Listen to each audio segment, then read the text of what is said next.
Ce lundi 11 mars 2025, Jean Dujardin et d'autres grandes figures du 7e art ont été entendus par la commission d'enquête sur les violences dans l'industrie du cinéma. Bien qu'un compte-rendu ait été établi, une autre décision actée à leur sujet n'a pas fait l'unanimité.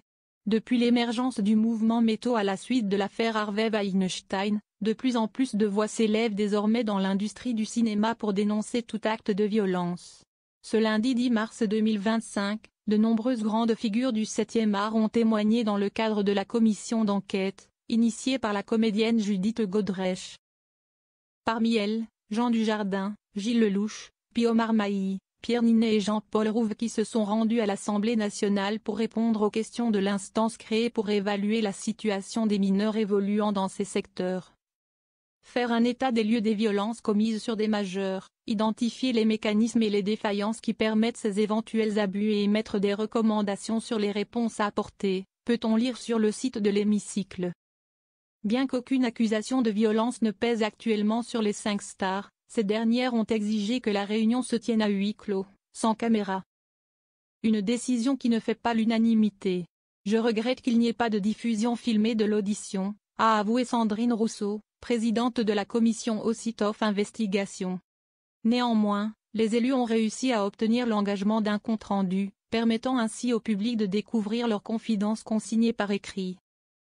Pour rappel, l'an dernier, plusieurs comédiennes avaient également été auditionnées à huis clos, à l'instar de Noémie Merlan, Nina Meurice, Juliette Binoche et Virginie Efira. De plus, aucun compte-rendu n'avait été publié.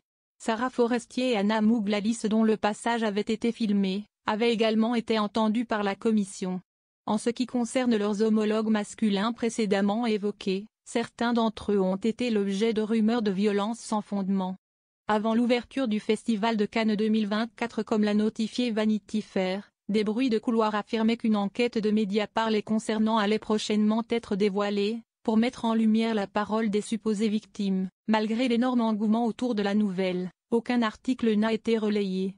Seul Raphaël Quenard, dont le nom figurait dans la liste compromettante, avait brisé le silence.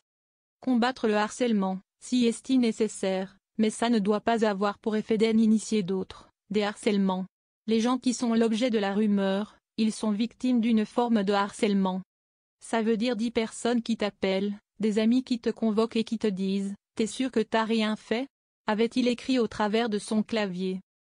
Ce jeudi 13 mars 2025, la commission parlementaire poursuivra ses travaux avec l'audition ouverte cette fois à la presse des producteurs Dimitri Rassam, le comte de Monte Cristo, Olivier Delbosque, François Kraus, Ardavan Safaha et Hugo Sélignac. À cette même date, le cinéaste Dominique Besnéard sera également auditionné en présence des médias. Affaire à suivre.